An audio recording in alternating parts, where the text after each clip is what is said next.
وكأي من دابة لا تحمل رزقها الله يرزقها وإياكم।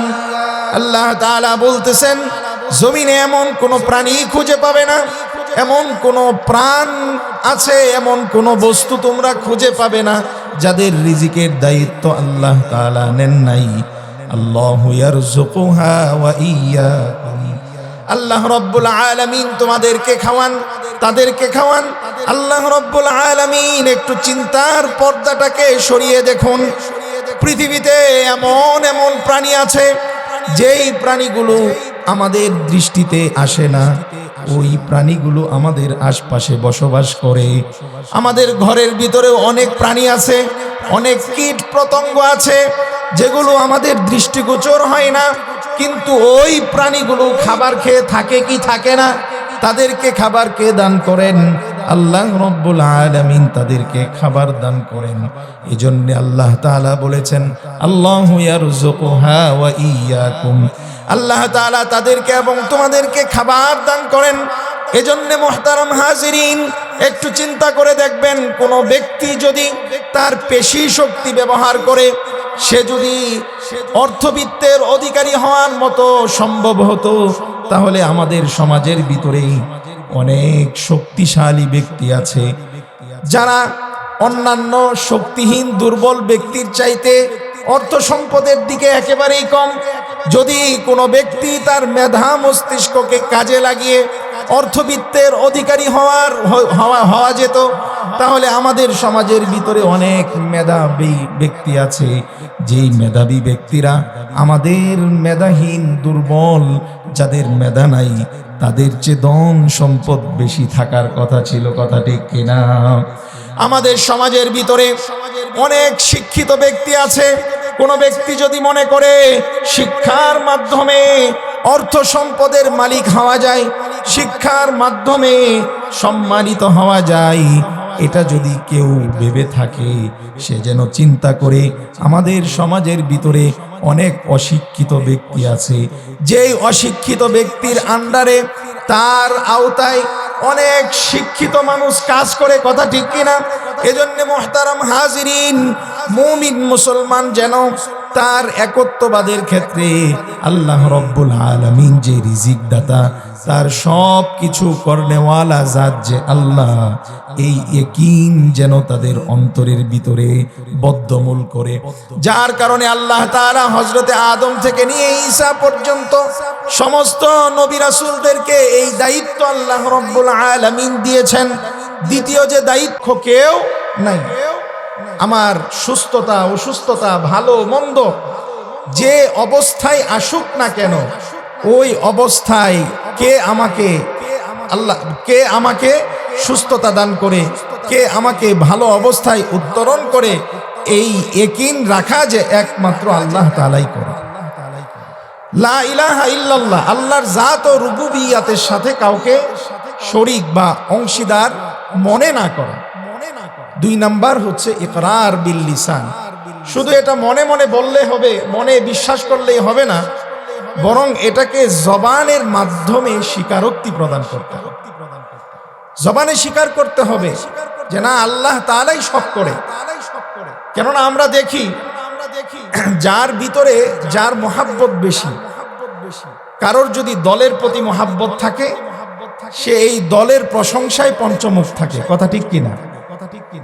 এজন্যে শুধু ভিতরে বিশ্বাস করার নামই ঈমান না, বরং এ কথার স্বীকৃতিও মুখে বা জবানে এটাকে স্বীকারোক্তি প্রদান করা।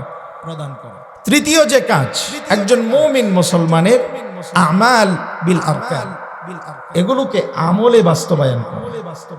এই তিনটা জিনিসের সমন্বয় যখন একটা মানুষের জীবনে ঘটবে, তখনই তাকে শরীয়তে ইসলাম মুমিন মুসলমান হিসেবে তাকে আখ্যায়িত করবে, সাব্যস্ত করবে।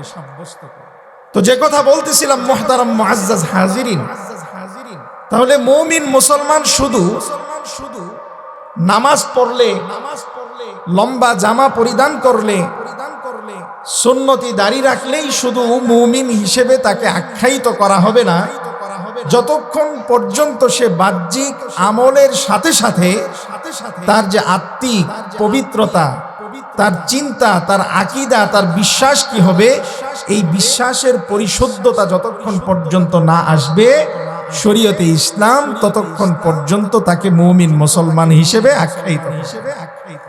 যেমন মনে করেন কোন একজন ব্যক্তি যদি সূরা ফাতিহা থেকে সূরা নাস পর্যন্ত কোন একটা সূরা তো দূরের কথা, একটা আয়াতকে কেউ যদি অস্বীকার করে তাহলে তাকে মুসলমান বলার সুযোগ আছে? আওয়াজ দিয়ে বলতে হবে। তাকে মুসলমান বলার সুযোগ নাই। কেন? সে আল্লাহ রব্বুল আলামিন যে কালাম আমাদেরকে দিয়েছেন, এই কালামের একটা অংশকে অস্বীকার করার কারণে সে ঈমান থেকে খারেজ হয়ে গিয়েছে।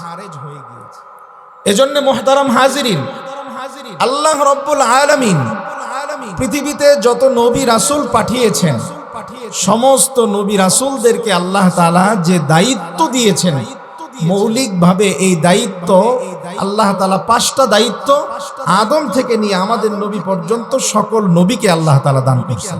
সুবহানাল্লাহ, আল্লাহ রাব্বুল আলামিন বাবা আদম থেকে নিয়ে ঈসা রূহুল্লাহ পর্যন্ত যত নবী রাসূল এসেছেন তাদেরকে মৌলিক যে 5টি দায়িত্ব দিয়েছেন, সে 5টি দায়িত্বের প্রথম দায়িত্ব হচ্ছে আল্লাহ তাআলা আদম থেকে নিয়ে ঈসা পর্যন্ত সমস্ত নবী রাসূলকে তাওহীদ তথা একত্ববাদের শিক্ষা দিয়েছেন। আল্লাহ তাআলা যে এক, আল্লাহ তাআলাই করনেওয়ালা জাত, আল্লাহ তাআলাই সবকিছু করেন। আমি অসুস্থ হলে সুস্থতা দেন আল্লাহ রব্বুল আলামিনে বিশ্বাস। আমার খাবারের প্রয়োজন হলে সে খাবার দান করেন কে? আল্লাহ। এ বিশ্বাস অন্তরের ভিতরে রাখা।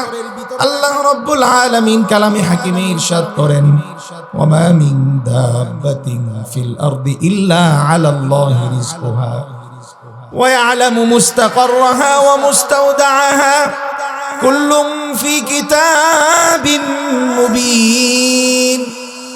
আল্লাহ রব্বুল আলামিন বলেন, পৃথিবীতে জমিনে এমন কোন প্রাণী নাই যেই প্রাণীর রিজিকের দায়িত্ব আল্লাহ রব্বুল আলামিন নেন নাই। আরেক জায়গায় আল্লাহ তাআলা বলতেছেন, ওয়াকাইয়িম মিন দাব্বাতিন লা তাহমিলু রিজকাহা আল্লাহু ইয়ারযুকুহা ওয়া ইয়্যাকুম। আল্লাহ তাআলা বলতেছেন, জমিনে এমন কোন প্রাণী খুঁজে পাবে না, এমন কোন প্রাণ আছে, এমন কোন বস্তু তোমরা খুঁজে পাবে না যাদের রিজিকের দায়িত্ব আল্লাহ তাআলা নেন নাই। আল্লাহু ইয়ারযুকুহা ওয়া ইয়্যাকুম। আল্লাহ রব্বুল আলামিন তোমাদেরকে খাওয়ান, তাদেরকে খাওয়ান। আল্লাহ রব্বুল আলামিন একটু চিন্তার পর্দাটাকে সরিয়ে দেখুন, পৃথিবীতে এমন এমন প্রাণী আছে যেই প্রাণীগুলো আমাদের দৃষ্টিতে আসে না, ওই প্রাণীগুলো আমাদের আশপাশে বসবাস করে। আমাদের ঘরের ভিতরেও অনেক প্রাণী আছে, অনেক কীট পতঙ্গ আছে যেগুলো আমাদের দৃষ্টিগোচর হয় না, কিন্তু ওই প্রাণীগুলো খাবার খেয়ে থাকে কি থাকে না? তাদেরকে খাবার কে দান করেন? আল্লাহ রব্বুল আলামিন তাদেরকে খাবার দান করেন। এজন্য আল্লাহ তাআলা বলেছেন, আল্লাহু ইয়ারযুকুহা ওয়া ইয়্যাকুম। আল্লাহ তাআলা তাদেরকে এবং তোমাদেরকে খাবার দান করেন। এজন্য মুহতারাম হাজিরিন, একটু চিন্তা করে দেখবেন, কোন ব্যক্তি যদি তার পেশি শক্তি ব্যবহার করে, সে যদি অর্থবিত্তের অধিকারী হওয়ার মতো সম্ভব হতো, তাহলে আমাদের সমাজের ভিতরে অনেক শক্তিশালী ব্যক্তি আছে যারা অন্যান্য শক্তিহীন দুর্বল ব্যক্তির চাইতে অর্থ সম্পদের দিকে একেবারেই কম। যদি কোনো ব্যক্তি তার মেধা মস্তিষ্ককে কাজে লাগিয়ে অর্থবিত্তের অধিকারী হওয়া যেত, তাহলে আমাদের সমাজের ভিতরে অনেক মেধাবী ব্যক্তি আছে, যেই মেধাবী ব্যক্তিরা আমাদের মেধাহীন দুর্বল যাদের মেধা নাই তাদের চেয়ে ধন সম্পদ বেশি থাকার কথা ছিল। কথা ঠিক কিনা? আমাদের সমাজের ভিতরে অনেক শিক্ষিত ব্যক্তি আছে, কোন ব্যক্তি যদি মনে করে শিক্ষার মাধ্যমে অর্থ সম্পদের মালিক হওয়া যায়, শিক্ষার মাধ্যমে সম্মানিত হওয়া যায়, এটা যদি কেউ ভেবে থাকে, সে যেন চিন্তা করে আমাদের সমাজের ভিতরে অনেক অশিক্ষিত ব্যক্তি আছে, যেই অশিক্ষিত ব্যক্তির আন্ডারে, তার আওতায় অনেক শিক্ষিত মানুষ কাজ করে। কথা ঠিক কিনা? এজন্য মুহতারাম হাজিরিন, মুমিন মুসলমান যেন তার একত্ববাদের ক্ষেত্রে আল্লাহ রব্বুল আলামিন যে রিজিক দাতা, তার সব কিছু করনেওয়ালা জাত যে আল্লাহ, এই ইয়াকিন যেন তাদের অন্তরের ভিতরে বদ্ধমূল করে। যার কারণে আল্লাহ তাআলা হযরতে আদম থেকে নিয়ে ঈসা পর্যন্ত সমস্ত নবী রাসূলদেরকে এই দায়িত্ব আল্লাহ রব্বুল আলামিন দিয়েছেন। দ্বিতীয় যে দায়িত্ব আল্লাহ রব্বুল আলামিন সমস্ত নবী রাসূলদেরকে দিয়েছেন, সে দায়িত্ব হলো ইবাদত লিল্লাহি ওয়াহদানিয়াত, অর্থাৎ ইবাদত করবে সে কেবলমাত্র শুধুমাত্র একমাত্র আল্লাহকে রাজি খুশি করার জন্য। ইবাদত কার জন্য হবে? আল্লাহর জন্য হবে। পৃথিবীতে এমন কোন নবী পাওয়া যাবে না যেই নবী বা রাসূল তারা ইবাদত করেছেন তাদের উম্মতের অনুসারী যারা, তাদের থেকে বাহবা নেওয়ার জন্যে, তারা তার প্রশংসা করবে, এই প্রশংসা করাবার জন্যে কোনো নবী ইবাদত বন্দিগি করেন। এই জায়গায় আমরা বড় সমস্যায় আছি। মুমিন মুসলমান যা কিছু করতেছে সব কিছু কেমন যেন লৌকিকতার জন্য করতেছে, লোক দেখানোর জন্য করতেছে। অথচ নবী করিম সাল্লাল্লাহু আলাইহি ওয়াসাল্লাম লোক দেখানো ইবাদতের ক্ষেত্রে কতটা সতর্কতা অবলম্বন করতে আমাদেরকে নির্দেশনা প্রদান করেছেন।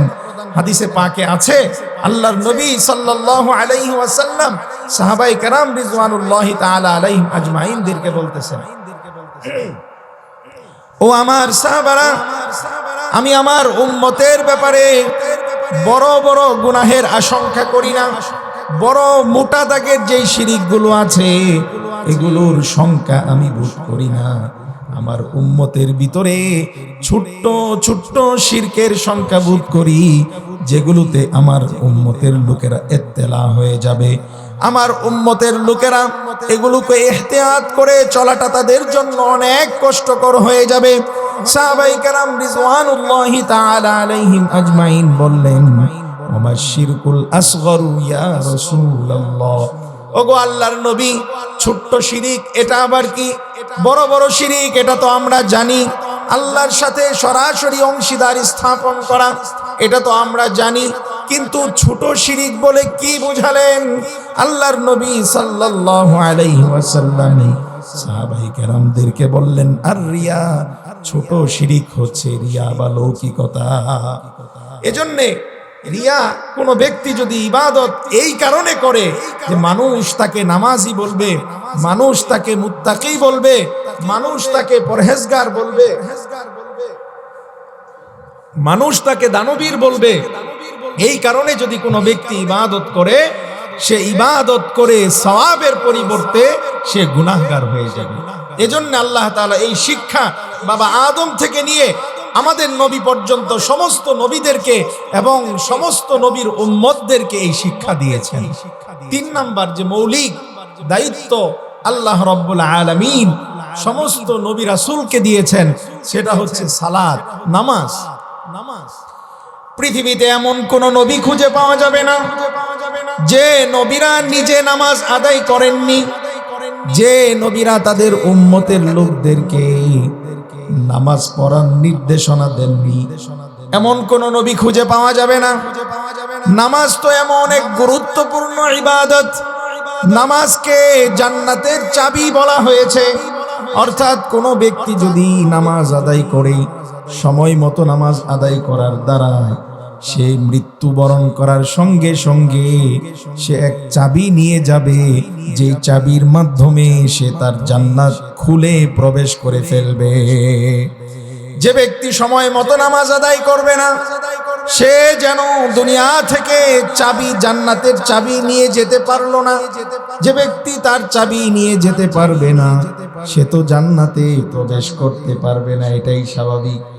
এজন্য আল্লাহ রাব্বুল আলামিন যত নবী রাসূল দুনিয়াতে পাঠিয়েছিলেন, সমস্ত নবী রাসূলরা তাদের উম্মতকে নামাজের নির্দেশনা দিয়েছেন। চতুর্থ যে কাজ সমস্ত নবী রাসূলরা করেছেন এবং তাদের উম্মতের অনুসারীরা যেন এই কাজে অভ্যস্ত হয়, এজন্যে তারা তাদের উম্মতের মাঝে মেহনত করেছেন। চতুর্থ কাজ হচ্ছে আখিরাত। আখিরাতের প্রতি যেন ইয়াকিন রাখে। কোন নবী এমন নাই শুধু তাদের উম্মতের লোকদেরকে দুনিয়ার কাজ কারবার করার জন্য নির্দেশনা প্রদান করেছেন, এমন কোন নবী খুঁজে পাওয়া যাবে না। বরং সমস্ত নবী তাদের উম্মতের লোকদেরকে এই শিক্ষা দিয়েছেন যে তোমরা যেই দুনিয়াতে আছো এই দুনিয়াটাই শেষ নয়, বরং তোমাদের আরেকটা জীবন রয়েছে, সেই জীবনটা হচ্ছে আখিরাতের জীবন। আখিরাতের জীবন তো এত লম্বা, আল্লাহ রাব্বুল আলামিন এর সূচনা, এর শুরু, এর আলামত কিভাবে শুরু হবে এই বিষয়ে তো আমাদেরকে ধারণা দেওয়া হয়েছে, কিন্তু এর সমাপ্তির ব্যাপারে না কোনো নবী, না কোনো ওলি, না কোনো আউলিয়া, না কোনো গাউস কুতুব আছে যারা আখিরাত এত বছর পর্যন্ত সুনির্ধারিত করে বলতে পেরেছেন। অনির্দিষ্টকাল, আবাদুল আবাদ, যেটার সংখ্যা শুরু আছে শেষ নাই, এমন জীবন, এই জীবনকে আখিরাত বলে। আল্লাহর হাবিব সাল্লাল্লাহু আলাইহি ওয়াসাল্লাম সহ সমস্ত নবী রাসূলরা তাদের উম্মতকে আখিরাতের প্রতি বিশ্বাসী হওয়ার জন্য নির্দেশনা প্রদান করেছেন। কেউ যেন এমন ধারণা না করে দুনিয়াতে আছি ভালো মন্দ খেয়ে পড়ে যেভাবে পারি দুনিয়ার জীবন কাটালেই শেষ হয়ে যাবে, এটা বলার সুযোগ নাই। বরং আল্লাহ রাব্বুল আলামিন আমাদের সমস্ত কাজগুলোকে, আমাদের সমস্ত কর্মগুলোকে আল্লাহ তাআলা লিপিবদ্ধ করে রাখতেছেন, হেফাজত করে রাখতেছেন। আল্লাহ তাআলা বলেছেন, ওয়া ইন্না আলাইকুম লাহাফিজিন, তোমাদের উপরে, তোমাদের জন্য আল্লাহ রাব্বুল আলামিন তোমাদের আমল সংরক্ষিত করার জন্য আল্লাহ তাআলা একদল ফেরেশতা, দুইজন ফেরেশতা তোমাদের জন্য নির্ধারিত করে দিয়েছেন, যেই ফেরেশতারা 24 ঘন্টা তোমরা যা করতেছো সব কিছু লিপিবদ্ধ করে রাখতেছে। ফামান ইয়ামাল মিসকালা যাররাতিন খায়রান ইয়ারা ওয়া মান ইয়ামাল মিসকালা যাররাতিন শাররান ইয়ারা। তোমাদের আমলের পরিধি, তোমাদের আমলের পরিমাণ, সেটা যদি যাররা পরিমাণ হয় তবু আল্লাহ রাব্বুল আলামিন কিয়ামতের ময়দানে ভালো করে থাকলে তোমাদেরকে পুরস্কার দিবেন, মন্দ করে থাকলে আল্লাহ তাআলা তোমাদেরকে সেদিন মন্দ কাজের প্রতিদানও দিয়ে দিবেন। এজন্য সমস্ত উম্মত যেন আখিরাতমুখী হয়। কেননা কোনো ব্যক্তির ভিতরে যদি আখিরাতের চিন্তা না আসে, কোনো ব্যক্তি যদি আখিরাত নিয়ে না ভাবে, তার ভিতরে কখনোই তাকওয়া আসবে না, তার ভিতরে কখনোই ইখলাস আসবে না। কোনো ব্যক্তি যদি চিন্তা করে আমি কার জন্য ইবাদত করব, আমি কার জন্য সম্পদ সংগ্রহ করব, আমি যেই সন্তানের জন্য সম্পদ সংগ্রহ করে রেখে যাব, এই সন্তান তো আমার মৃত্যুর পরে আমার সম্পদগুলোকে ভালোভাবে ব্যবহার করবে না, আমার তো আখিরাতে জবাব দিতে হবে। আমি ঘুষ খাবো, আমি সুদ খাবো, কিয়ামতের ময়দানে তো আমার জবাব দিতে হবে। এই আখিরাতের চিন্তা একজন মানুষকে মনুষ্যত্বের পূর্ণতাই এনে দেয়। এজন্য সমস্ত নবী রাসূলরা তাদের উম্মতের লোকদেরকে যে বিষয় শিক্ষা দিয়েছেন সেটা হচ্ছে আখিরাতের বিশ্বাস, আখিরাতের পূর্ণ বিশ্বাস থাকতে হবে।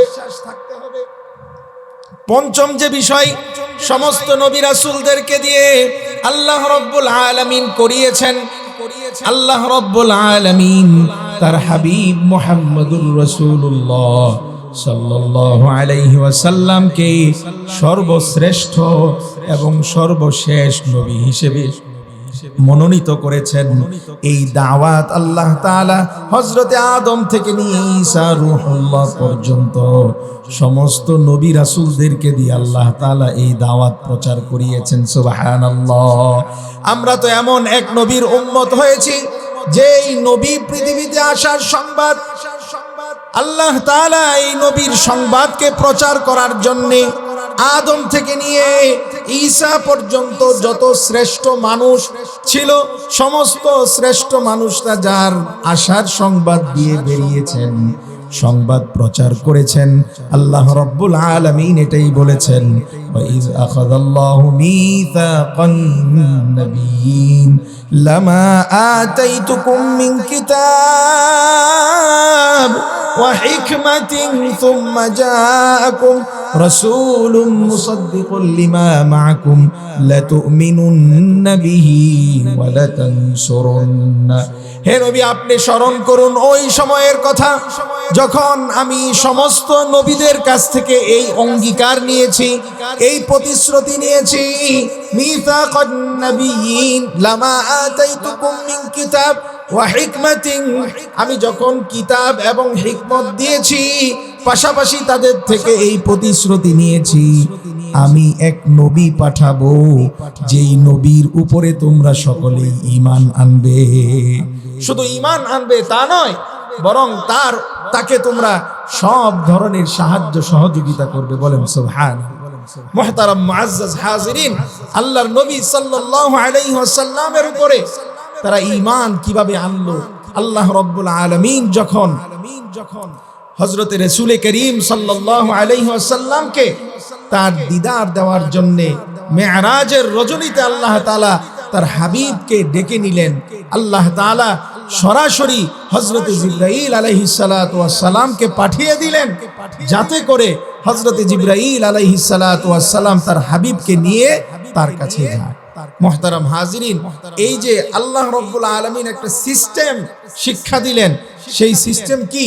যে আল্লাহ তাআলার সুন্নত হলো, আল্লাহ তাআলার নিয়ম হলো যে আল্লাহ তাআলা কোনো মেহমানকে পাঠানোর জন্য, মেহমানকে তার কাছে নেওয়ার জন্য তিনি তার পক্ষ থেকে দূত পাঠিয়ে দেন, যেই দূত তার মেহমানকে নিয়ে আসে। আমাদের জন্য এটা সুন্নত হবে যে আমরা আমাদের কোনো মেহমান যদি আসে, সে মেহমানকে আমাদের সাধ্য অনুযায়ী আমরা চেষ্টা করব তাদেরকে রিসিভ করার জন্য একটু দূরে থেকে হলে। এটা আল্লাহ রাব্বুল আলামিনের একটা চিরাচরিত বিধান। ওয়ালাং তাজিদ লিসুন্নাতিল্লাহি তাবদীলা, যে আল্লাহ রাব্বুল আলামিনের যে সুন্নাহ আছে, আল্লাহ তাআলার যে নিয়ম আছে, কানুন আছে, এই কানুনের ভিতরে তোমরা কোনো ধরনের পরিবর্তন পাবে না। এটা আল্লাহ তাআলার নিয়ম যে তিনি মেহমানকে আগে থেকেই রিসিভ করে নিয়ে আসেন। তো আমাদের নবী মুহাম্মদুর রাসূলুল্লাহ সাল্লাল্লাহু আলাইহি ওয়াসাল্লামকে নিয়ে আসার জন্য হযরতে জিবরাইলকে পাঠিয়ে দিলেন। নবী করিম সাল্লাল্লাহু আলাইহি ওয়াসাল্লাম প্রস্তুত হয়ে গেল, আল্লাহ রাব্বুল আলামিনের দিদার লাভ করবে। তার চাইতে আনন্দিত, তার চাইতে সুসংবাদ আর কি হতে পারে? বান্দা আল্লাহর দিদারের জন্য এগিয়ে যাবে, আল্লাহর দিদার পেয়ে যাবে, তার চাইতে সৌভাগ্যের কি হতে পারে? আমরা যদি একটু বিদেশ সফরের জন্য তৈরি হই, চিন্তা করি বা অবস্থা হয়, তাহলে আমরা কত সন্তুষ্ট হই, খুশি হই, আনন্দে আত্মহারা হয়ে যাই। যার কারণে আমরা বিদেশ সফর যাওয়ার পূর্বে আমাদের কাছে কোনো ব্যক্তি যদি, পরিবার বর্গ যদি কোনো কিছু আবদার করে, সেটাকে আমরা পূরণ করে দেই। কেন? এটা খুশির কারণে। আল্লাহর নবী সাল্লাল্লাহু আলাইহি ওয়াসাল্লাম আল্লাহ রাব্বুল আলামিনের দিদার লাভ করবে, এর চাইতে মহানন্দের আর কি হতে পারে? নবী করিম সাল্লাল্লাহু আলাইহি ওয়াসাল্লামকে জিবরাইলকে পাঠিয়ে আল্লাহর নবী সাল্লাল্লাহু আলাইহি ওয়াসাল্লামকে প্রথম নিলেন বাইতুল মাকদিসে। বাইতুল মাকদিসে নেওয়ার পরে আল্লাহ রাব্বুল আলামিন এদিক দিয়ে বাবা আদম থেকে নিয়ে ঈসা রূহুল্লাহ পর্যন্ত যত নবী রাসূলকে দুনিয়াতে পাঠিয়েছিলেন, সমস্ত নবী রাসূলদেরকে একত্রিত করে ফেললেন। বলেন সুবহানাল্লাহ। ওই যে আল্লাহ তাআলা রূহের জগতে সমস্ত নবীদের থেকে প্রতিশ্রুতি নিলেন, যদি তোমরা তাকে পাও তাহলে তোমরা তার উপরে ঈমান আনবে। আল্লাহ তাআলা তার হাবিবের উপরে ঈমান আনার বিষয়টাকে বাস্তবায়ন করার জন্য সমস্ত নবী রাসূলদেরকে একত্রিত করে ফেললেন। সুবহানাল্লাহ। আল্লাহ তাআলা সমস্ত নবী রাসূলদেরকে বাইতুল মাকদিসে একত্রিত করলেন। একত্রিত করার পরে হযরতে মুহাম্মদুর রাসূলুল্লাহ সাল্লাল্লাহু আলাইহি ওয়াসাল্লামকে বাইতুল মাকদিসে নিলেন। নেওয়ার পরে আল্লাহ রাব্বুল আলামিন হযরতে জিবরাইলকে নির্দেশনা প্রদান করলেন, আযিন ইয়া জিবরাইল, হে জিবরাইল তুমি আযান দিয়ে দাও, তুমি আযান দিয়ে দাও। আজকে এমন এক ঘটনা ঘটবে যেই ঘটনার মধ্য দিয়ে সমস্ত নবীরা আমার হাবিব মুহাম্মদুর রাসূলুল্লাহ সাল্লাল্লাহু আলাইহি ওয়াসাল্লামের প্রতি ঈমান আনয়নের বিষয়টাকে স্বীকারোক্তি প্রদান করবে। আল্লাহ রাব্বুল আলামিন জিবরাইলকে নির্দেশ দিলেন, জিবরাইল আযান দেওয়া শুরু করলো। আল্লাহু আকবার, আল্লাহু আকবার, আল্লাহু আকবার, আল্লাহু আকবার। মাসআলা হচ্ছে, কোন ব্যক্তি যদি আযান শ্রবণ করে তাহলে মুয়াজ্জিন যা বলে সঙ্গে সঙ্গে সে তাই বলবে। এটা আমাদের শরীয়তের ভিতরে আল্লাহর নবী সাল্লাল্লাহু আলাইহি ওয়াসাল্লাম কর্তৃক একটা সুন্নত, আযানের জবাব দেওয়া। যখন মুয়াজ্জিন আল্লাহু আকবার বলবে, শ্রবণকারী সেও আল্লাহু আকবার বলবে। মুয়াজ্জিন যখন বলবে আশহাদু আল্লা ইলাহা ইল্লাল্লাহ, যে শ্রবণ করবে সেও আশহাদু আল্লা ইলাহা ইল্লাল্লাহ বলবে। এক কথায় মুয়াজ্জিন যা বলবে সঙ্গে সঙ্গে সে তাই বলবে। শুধু ব্যতিক্রম করবে হাইয়া আলাস সালাহ এবং হাইয়া আলাল ফালার জায়গায় মুয়াজ্জিন বলবে হাইয়া আলাস সালাহ, শ্রবণকারী বলবে লা হাওলা ওয়ালা কুওয়াতা ইল্লা বিল্লাহ। মুয়াজ্জিন বলবে হাইয়া আলাল ফালাহ, শ্রবণকারী বলবে লা হাওলা ওয়ালা কুওয়াতা ইল্লা বিল্লাহ। এই দুইটা জায়গা ব্যতীত সমস্ত জায়গায় একই বাক্য বলবে। আযান শেষ হওয়ার পরে ছোট্ট একটা দরুদ শরীফ পড়বে। দরুদ শরীফ পড়ার পরে সে আল্লাহুম্মা রাব্বা হাযিহিদ দাওয়াতিত তাম্মা, এই দোয়াটা পড়বে।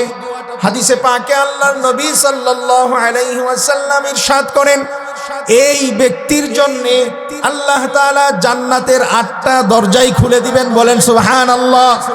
সে যে দরজা দিয়ে ইচ্ছা, বিআইয়ি বাবিন শাআ, যেই দরওয়াজা দিয়ে ইচ্ছা সেই দরওয়াজা দিয়ে সে জান্নাতে প্রবেশ করবে। তাহলে নির্ধারিত নিয়ম অনুযায়ী হযরতে জিবরাইল আযান দিচ্ছে, আল্লাহু আকবার, আল্লাহু আকবার। সমস্ত নবী রাসূলরা আল্লাহু আকবার, আল্লাহু আকবার জবাব দিচ্ছে। হযরতে জিবরাইল বলতেছেন আশহাদু আল্লা ইলাহা ইল্লাল্লাহ। সমস্ত নবী রাসূলরা আশহাদু আল্লা ইলাহা ইল্লাল্লাহ বলে জবাব দিচ্ছেন। হযরতে জিবরাইল যখন আশহাদু আন্না এই জায়গায় যাওয়ার পরে হযরতে জিবরাইল আলাইহিস সালাতু ওয়াস সালাম আর সামনের দিকে অগ্রসর হচ্ছেন না। কিভাবে অগ্রসর হবেন? এখানে তো মূসা কালিমুল্লাহ রয়েছে, এখানে তো হযরতে ইব্রাহিম খলিলুল্লাহ রয়েছেন, এখানে তো আদম হযরতে নূহ সফিউল্লাহ রয়েছেন, এখানে তো ঈসা রূহুল্লাহ রয়েছেন। আজকের এই মজমার ভিতরে কার নাম রেখে কার নাম উচ্চারণ করবে? হযরতে জিবরাইল আলাইহিস সালাতু ওয়াস সালাম হতচকিত হয়ে গেছেন, বিস্মিত হয়ে গেছেন। তিনি চিন্তায় পড়ে গেছেন কার নাম রেখে কার নামকে বাদ দিবে। বিদায় তিনি অবস্থান করতেছেন, সামনের দিকে অগ্রসর হচ্ছেন না। আল্লাহ রাব্বুল আলামিন হযরতে জিবরাইল আলাইহিস সালাতু ওয়াস সালামকে ডাক দিয়ে বললেন, হে জিবরাইল তুমি সামনে বাড়তেছো না, কারণটা কি? হযরতে জিবরাইলকে আল্লাহ রাব্বুল আলামিন বলে দিলেন, হে জিবরাইল, যে মজলিসের ভিতরে, যে মজমার ভিতরে আমি মুহাম্মদুর রাসূলুল্লাহ সাল্লাল্লাহু আলাইহি ওয়াসাল্লামকে উপস্থিত করেছি, এই মজলিসের ভিতরে, এই মজমার ভিতরে কোন নবীর নাম, তার নাম ব্যতি রেখে কোন নবীর নাম উচ্চারণ করা শোভা পায় না। বলেন সুবহানাল্লাহ। আল্লাহর নবী সাল্লাল্লাহু আলাইহি ওয়াসাল্লামকে আল্লাহ রাব্বুল আলামিন সমস্ত নবীর মাঝে উপস্থিত করে তাদের থেকে সাক্ষ্য প্রদান করে নিলেন যে আল্লাহ তাআলা যে অঙ্গীকার নিয়েছিলেন এই অঙ্গীকারকে আল্লাহ তাআলা বাস্তবায়ন করলেন যে আমি মুহাম্মদুর রাসূলুল্লাহ সাল্লাল্লাহু আলাইহি ওয়াসাল্লামকে তোমাদের মাঝে উপস্থিত করলে, পাঠাইলে তার উপরে তোমরা ঈমান আনবে এবং তোমরা তাকে সাহায্য সহযোগিতা করবে। সুবহানাল্লাহ। তো মুহতারাম হাজিরিন, ওই যে পূর্বে কথা বলেছিলাম, ইসলাম ধর্ম এটা প্রথা সর্বস্ব ধর্ম নয়। এটা শুধু মসজিদে আসা যাওয়া করা, কিছু নিয়ম নীতি মানা, এটার নাম ইসলাম নয়। আপনি বাহ্যিক যে আমালাতগুলো আছে এগুলো পালন করার সঙ্গে সঙ্গে বিশ্বাস, আপনার বিশ্বাস কি হবে, এই বিশ্বাসটাকেও শুদ্ধ পরিশুদ্ধ করতে হবে।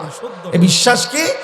আল্লাহর নবী সাল্লাল্লাহু আলাইহি ওয়াসাল্লামকে যেমনি ভাবে আল্লাহ তাআলা সর্বশ্রেষ্ঠ এবং সর্বশেষ নবী হিসেবে মনোনীত করে সমস্ত নবী রাসূলদেরকে দিয়ে স্বীকারোক্তি প্রদান করাইলেন এবং সমস্ত নবী রাসূলের উম্মতের মাঝে এর প্রচার প্রসার আল্লাহ তাআলা করাইলেন, এই নবীকে আমরা শেষ নবী মানার দরকার আছে না? না মানলে ঈমান থাকবে, আর যদি না মানি ঈমান চলে যাবে।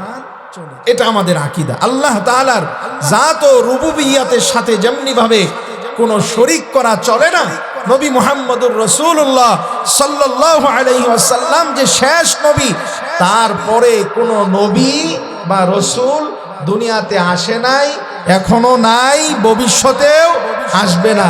এই বিশ্বাস মুমিন মুসলমানের অন্তরে পরিপূর্ণ বদ্ধমূল করতে হবে। যদি না করে তাহলে সে আয়াতে কারিমাকে অস্বীকার করার কারণে সে কাফের হয়ে যাবে। আল্লাহ তাআলা আয়াতে কারিমায় কি ইরশাদ করেছেন? আল্লাহ তাআলা বলেন, মা কানা মুহাম্মাদুন আবা আহাদিন মির রিজালিকুম ওয়ালাকির রাসূলুল্লাহি ওয়া খাতামান নবিয়্যিন। আল্লাহ তাআলা বলেন যে মুহাম্মদুর রাসূলুল্লাহ সাল্লাল্লাহু আলাইহি ওয়াসাল্লাম তোমাদের কোন প্রাপ্ত বয়স্ক পুরুষের পিতা নন। তোমাদের কোন প্রাপ্ত বয়স্ক পুরুষের পিতা তিনি নন, মুহাম্মদুর রাসূলুল্লাহ। তাহলে কি আল্লাহ তাআলা বলতেছেন, ওয়ালাকির রাসূলুল্লাহ, তিনি হচ্ছেন আল্লাহর রাসূল, খাতামান নবিয়্যিন, এবং তিনি শেষ নবী। তিনি কি শেষ নবী, তারপরে কোনো নবী নাই। আল্লাহ তাআলা নবুয়তের সমাপ্তি তার মাধ্যমে আল্লাহ তাআলা চিরতরে খতম করে দিয়েছেন। মুহতারাম হাজিরিন, আল্লাহ রাব্বুল আলামিন এই আয়াতে কারিমায় এই যে এখানে যে বললেন তোমাদের পুরুষদের কোন প্রাপ্ত পুরুষ বয়সে উপনীত হয়েছে এমন কোন পুরুষের পিতা মুহাম্মদুর রাসূলুল্লাহ সাল্লাল্লাহু আলাইহি সাল্লাম নন। এই কথাটা কেন বললেন? আল্লাহ রাব্বুল আলামিন দেখেন হযরত রাসূল করিম সাল্লাল্লাহু আলাইহি ওয়াসাল্লামকে 4টা পুত্র সন্তান দান করছিলেন। কয়টা? 4টা। তাহের, একজন ছিল নাম তাহের, তাইয়িব, কাসেম, ইব্রাহিম, এই 4 জন পুত্র সন্তান আল্লাহ তাআলা দিয়েছেন। কিন্তু আল্লাহ তাআলা এই 4 জন পুত্র সন্তানকে দেওয়ার পরে আল্লাহ তাআলা তার কোনো একজন পুত্র সন্তানকে প্রাপ্ত বয়স্কে উপনীত হওয়ার সুযোগ আল্লাহ তাআলা দেন না। নবীজি সাল্লাল্লাহু আলাইহি ওয়াসাল্লাম আল্লাহ রাব্বুল আলামিনের কাছে একজন পুত্র সন্তান বাকি থাকুক, সে প্রাপ্ত বয়স্কে উপনীত হোক, এটা নবীজি সাল্লাল্লাহু আলাইহি ওয়াসাল্লামও চান না। কেন চান না? আল্লাহ রাব্বুল আলামিন এই আয়াতে কারিমার মাধ্যমে আমাদেরকে জানিয়েছেন, যে ব্যাখ্যায় রাইসুল মুফাসসিরিন ইবনে আব্বাস রাদিয়াল্লাহু তাআলা আনহু বলেন যে নবী করিম সাল্লাল্লাহু আলাইহি ওয়াসাল্লাম ইরশাদ করেছেন যে এই নবী আল্লাহর কাছে যা চাইতেন, শুধু চাওয়া না, নবীজি যদি কোনো কিছু মনে মনেও কল্পনা করতেন আল্লাহ তাআলা এটা তাকে দান করতেন। বলেন সুবহানাল্লাহ। লাউ আরাদতুল জিবাল মাইয়া যাহাবান ওয়া ফিদ্দাতান, যদি আমি এটা চাইতাম আরবের সমস্ত পাহাড়গুলো স্বর্ণ রূপায় রূপান্তরিত হয়ে যাবে, এটা যদি আমি মনে মনে ধারণা করতাম, চাওয়া লাগতো না, আল্লাহ তাআলা এটা স্বর্ণ রূপায় রূপান্তরিত করে দিতেন। সুবহানাল্লাহ। যে নবী আল্লাহ রাব্বুল আলামিনের কাছে চিন্তার মাধ্যমে নবী সবকিছু আদায় করে নিতে পারেন, এই নবী কেন একজন সন্তান, পুত্র সন্তান জীবিত থাকুক, সে প্রাপ্ত বয়স্কে উপনীত হোক, এটা কেন চান নাই? ইবনে আব্বাস রাদিয়াল্লাহু তাআলা আনহু বলেন, লাউ লাম আখতিম বিমুহাম্মাদিন সাল্লাল্লাহু আলাইহি ওয়াসাল্লাম আন-নবুওয়াতা লাজআলতু লাহু ইবনান ইয়াকুনু বা'দাহু নবী। ইবনে আব্বাস বলেন, আল্লাহর নবী সাল্লাল্লাহু আলাইহি ওয়াসাল্লাম ইরশাদ করেছেন, যদি আল্লাহ তাআলা এটা না চাইতো যে আমার পরে কোনো নবী নাই, আমার পরে কোনো নবী নাই, এই বিষয়টাকে আল্লাহ তাআলা সাব্যস্ত করার জন্যে আমাকে কোনো সন্তান দেন নাই। যদি আমাকে সন্তান দিতেন, ইয়াকুনু বা'দাহু নবিয়্যুন, তাহলে তারপরে যে সন্তান, এই সন্তান নবী হয়ে স্বাভাবিকভাবে আল্লাহ রাব্বুল আলামিন যত নবী রাসূল আল্লাহ তাআলা পৃথিবীতে পাঠিয়েছেন, সমস্ত নবী রাসূলদের সন্তান, বিশেষ করে হযরত ইব্রাহিম আলাইহিস সালাতু ওয়াস সালামের নসল থেকে আল্লাহ রাব্বুল আলামিন অনেক নবী আল্লাহ তাআলা তৈরি করেছেন, অনেক নবী নির্বাচন আল্লাহ রাব্বুল আলামিন করেছেন। তো এরকম আমাদের নবীর কোনো একজন পুত্র সন্তান যদি জীবিত থাকতো, তাহলে এই পুত্র সন্তানটাও নবী হয়ে যেত।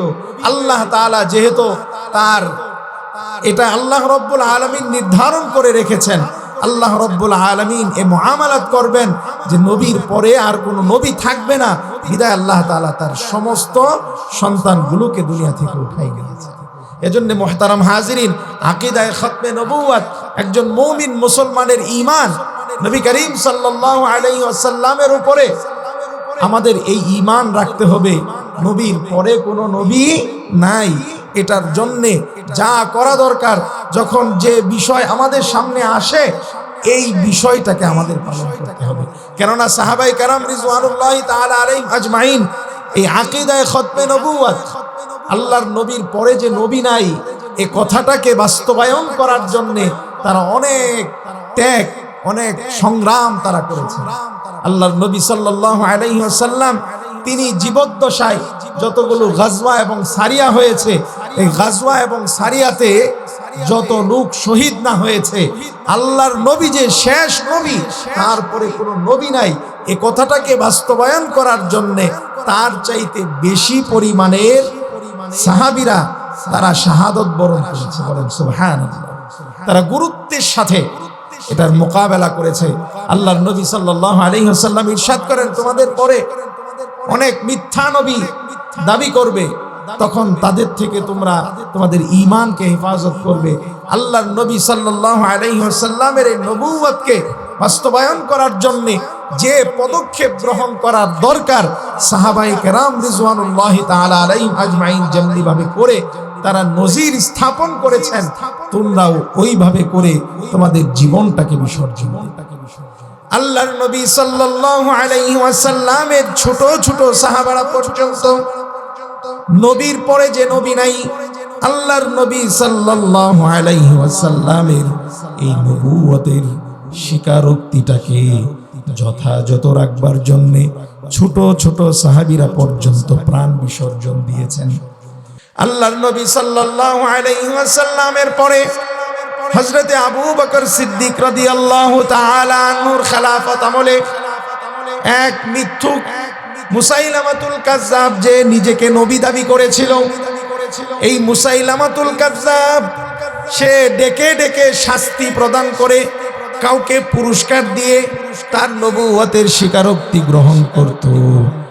এক ছোট্ট বাচ্চা হাবিব রাদিয়াল্লাহু তাআলা আনহু, যার নাম হাবিব রাদিয়াল্লাহু তাআলা আনহু, ছোট্ট বাচ্চা, তাকে ডেকে বলল, হাবিব তুমি আমার প্রতি ঈমান আনো, আমার নবুয়তকে তুমি স্বীকার করে নাও।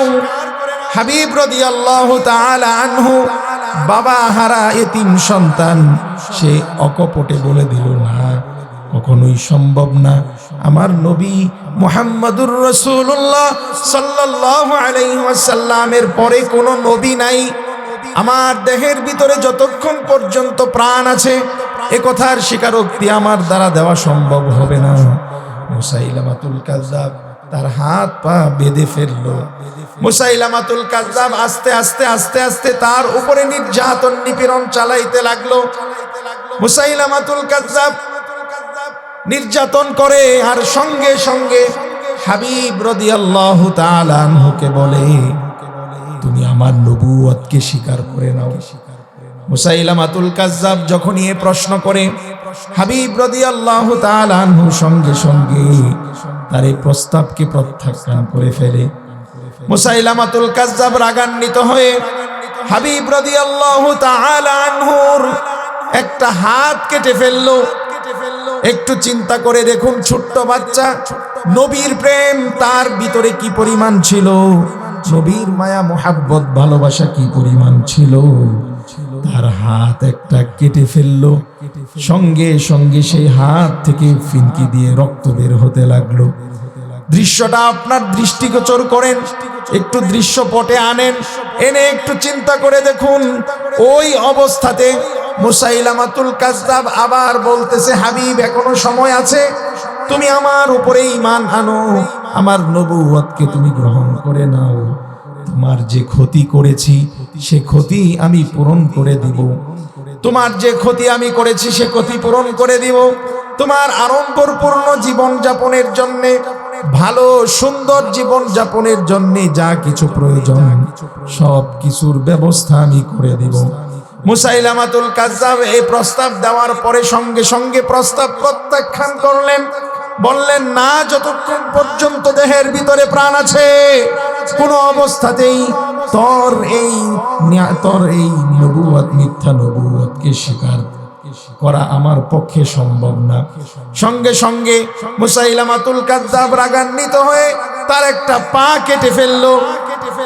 মুসাইলামাতুল কাজ্জাব পা কেটে আবার জিজ্ঞেস করলো, এখনো সময় আছে, তুমি আমার নবুয়তকে গ্রহণ করে নাও, যে ক্ষতি হয়েছে সমস্ত ক্ষতিগুলোকে আমি পূরণ করে দিব।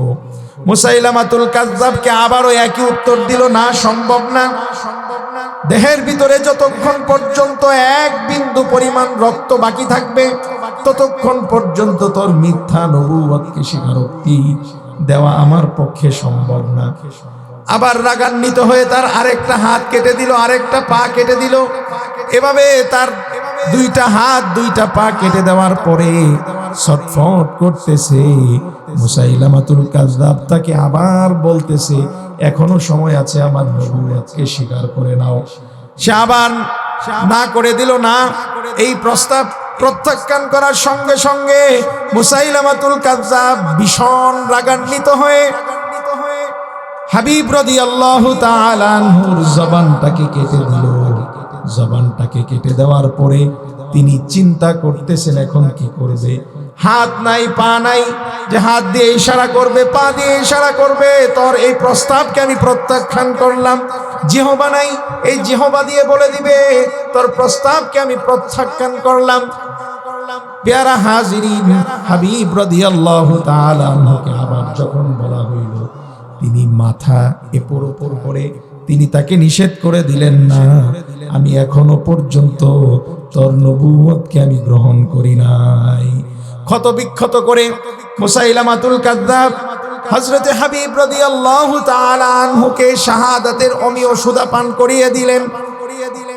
এমন ভাবে তাকে আঘাত করা হয়েছে, হাবিব রাদিয়াল্লাহু তাআলা আনহুর চেহারাটাকে থেতলিয়ে দেওয়া হয়েছে। এই বাচ্চাটাকে, বাচ্চা ছোট সাহাবীকে একটা কাপড়ে পেঁচিয়ে তার মার কাছে নিয়ে যাওয়া হয়েছে। হাবিব রাদিয়াল্লাহু তাআলা আনহুর মাও বড় ঈমানদার ছিলেন, মুত্তাকি ছিলেন। তিনি নবীর প্রেম তার ভিতরে এত গালেব ছিল, এত প্রবল ছিল, তিনি তাকে সান্ত্বনা দেওয়ার জন্য মদিনার সমস্ত নারীরা একত্রিত হয়ে গেল। সম্ভ্রান্ত নারীরা একত্রিত হয়ে তাকে সান্ত্বনা দিবে। সান্ত্বনা কোন ভাষায় দিবে? যেই মহিলাটার স্বামী কিছুদিন পূর্বে এক যুদ্ধে গিয়ে শাহাদাত বরণ করেছে, মার একমাত্র সম্বল ছিল এই সন্তানটি। মা চিন্তা করেছিল এই সন্তানকে কোলে পিঠে করে এই সন্তানকে আগিয়ে নিজের জীবনটাকে শেষ করে দিবে, কিন্তু এই সম্বলটাকেও এমন ভাবে শাহাদাতের পেয়ালা পান করানো হয়েছে, এমন ভাবে শাহাদাতের পেয়ালা পান করানো হয়েছে যে এক সান্ত্বনা দেবার মতো কোনো শব্দ বাক্য খুঁজে তদানীন্তন সময়ের মদিনার সম্ভ্রান্ত মহিলারা পাচ্ছিল না। কিন্তু মার ভিতরে এই পরিমাণ ইমানি তাকাত, শক্তি, নবীর প্রতি এই পরিমাণ মহাব্বত ছিল, মাও সেদিন এক উত্তর প্রদান করলেন, যেই উত্তরটা স্বর্ণাক্ষরে লেখা। তিনি বলতেছেন, আরে তোমরা আমাকে সান্ত্বনা দেওয়ার জন্য এসেছো, শুনে রাখো, লিহাদাল ইয়াউমি কদ আরদাতুহু, আজকের এই দিন দেখবার জন্যই তো আমি আমার সন্তানকে দুধ পান করিয়েছি। বলেন সুবহানাল্লাহ। আমাকে কিয়ামতের ময়দানে শহীদের মা হিসেবে ডাকা হবে, আমাকে কিয়ামতের ময়দানে শহীদের স্ত্রী হিসেবে ডাকা হবে, আমাকে ডাকা হবে এই মর্মে যে মুহাম্মদুর রাসূলুল্লাহ সাল্লাল্লাহু আলাইহি ওয়াসাল্লামের খতমে নবুয়তকে পৃথিবীর বুকে প্রতিষ্ঠিত করবার জন্যে আমার সন্তান জান কুরবান করেছে। শহীদের মা ডাকা হবে, এর চাইতে সৌভাগ্যের বিষয় আমার জন্য কি হতে পারে? এজন্য মুহতারাম হাজিরিন, এই এতক্ষণের আলোচনায় যে বিষয়টাকে বুঝাইতে চাইলাম, শুধু কিছু বাহ্যিক আমল করার নামই ইসলাম নয়, বরং আমাদের বাহ্যিক আমলের পাশাপাশি আমাদের অভ্যন্তরীণ আকীদা, আমাদের বিশ্বাস কি হবে, এই বিশ্বাসটাকেও পরিশুদ্ধ করতে হবে, তবেই আমাদের ঈমানি পূর্ণতা আসবে। আল্লাহ রাব্বুল আলামিন আমাদের সকলকে ঈমান এবং আমল আল্লাহ তাআলা পূর্ণ করার তৌফিক দান করুন। সকলে বলুন আমিন। ওয়া মা আলাইনা